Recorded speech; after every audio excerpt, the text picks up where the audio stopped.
Well, for many years, leftist billionaire George Soros has used his wealth to remake our society, American society. His latest area of focus is criminal justice. From Texas to Philadelphia to the state of Virginia, Soros has reportedly spent millions of dollars backing candidates for district attorney, for prosecutor. Once elected, these candidates have ended cash bail, treated felonies like misdemeanors, and sometimes ignored some crimes entirely. In the city of Philadelphia, for example, Soros backed Larry Krasner, and the murder rate there is the highest it has been in a decade. Krasner's main priority, though, is to get even softer on crime. Bill McSwain is U.S. Attorney for the Eastern District of Pennsylvania, and he joins us tonight. Mr. McSwain, thanks very much for coming on. So it's remarkable in a democracy that one man can have the ability to remake our justice system, but it sounds to some extent that's what George Soros is doing. What are his priorities? What are his goals in doing this? Well, first of all, I would say that I think in a lot of ways Philadelphia is the laboratory where this experiment in Soros-funded prosecutors is playing out. And now the returns are in, to a certain extent.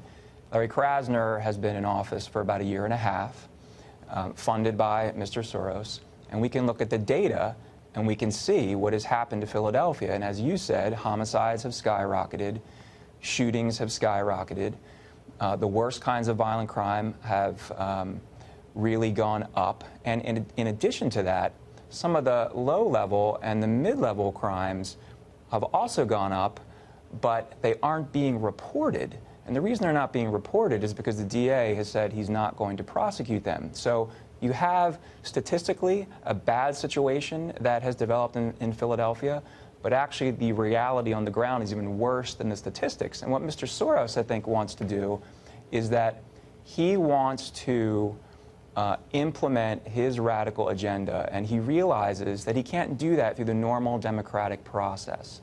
Normally, if you're going to try to get criminal justice reform, you have to do it through the legislature. You have to get broad public support for the kind of changes that you want to institute.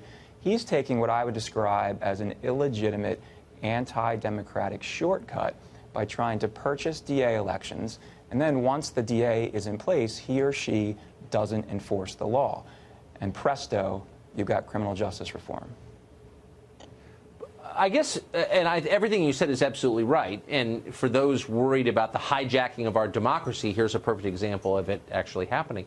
But quickly, I'm just wondering, who's the winner in this?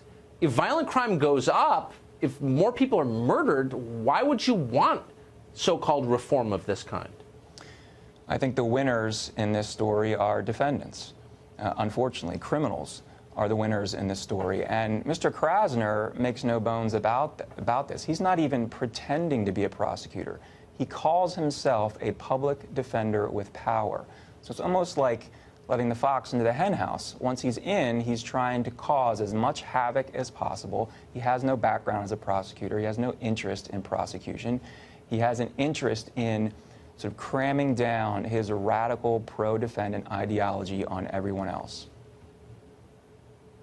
And the effects are just horrifying, horrifying. Thank you very much. I think people don't really understand the degree to which George Soros is successfully remaking this country, and they should understand.